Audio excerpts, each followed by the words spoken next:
இந்த சட்டமன்ற தேர்தலிலே எங்களுக்கு டெக்னிக்கலி எலெக்ஷன் கமிஷன் மூலம் சைக்கிள் சின்னம் கிடைக்காத சூழலிலே நான் நேரடியாக கூட்டணியிலே இருக்கிற பாரதிய ஜனதா கட்சியினுடைய தாமரை சின்னத்திலே போட்டியிடுகிறேன். இதுதான் உண்மை நிலை.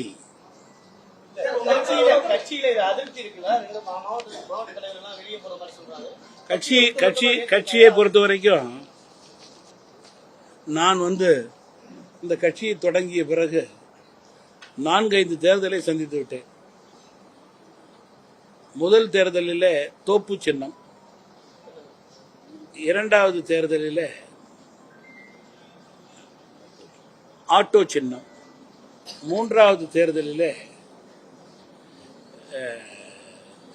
இரட்டை இலை சின்னம், நான்காவது தேர்தலில் நாங்கள் விரும்பும் சைக்கிள் சின்னம். இவ்வளவு சின்னம் நான் மாறியிருக்கேன். அதனால சின்னம் என்பதை விட எங்களுடைய பணியும் முக்கியம், களப்பணியும் முக்கியம், கூட்டணியுடைய பலமும் முக்கியம் என்பதை நாங்கள் உணர்ந்து செயல்படுகிறோம். அதிமுக தமிழகத்தினுடைய முதல் கட்சி, பாஜக இந்தியாவினுடைய முதல் கட்சி. இந்த 2 கட்சியோடும் நாங்கள் கூட்டணியில் இருக்கும்போது டபுள் இன்ஜின் சர்க்கார் என்று கூறும்போது இந்த 2 சின்னமும்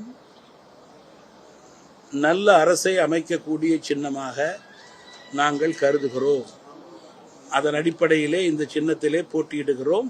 மேலும் நான் பாரதிய ஜனதா கட்சியோடு கூட்டணியில் இருக்கிறேன் என்பதை மீண்டும் வலியுறுத்த விரும்புகிறேன்.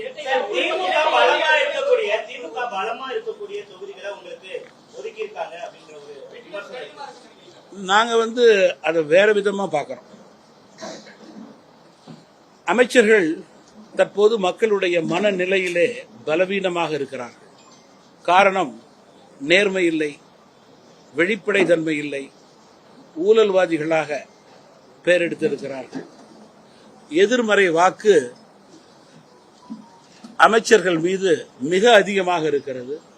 அதை பயன்படுத்திக் கொள்ளக்கூடிய தேர்தல் வியூகத்தை நாங்கள் முறையாக சரியாக செய்து வெற்றி பெறக்கூடிய உயர்ந்த நிலையை ஏற்படுத்துவோம் என்ற நம்பிக்கையோடு நாங்கள் களத்திற்கு செல்கிறோம்.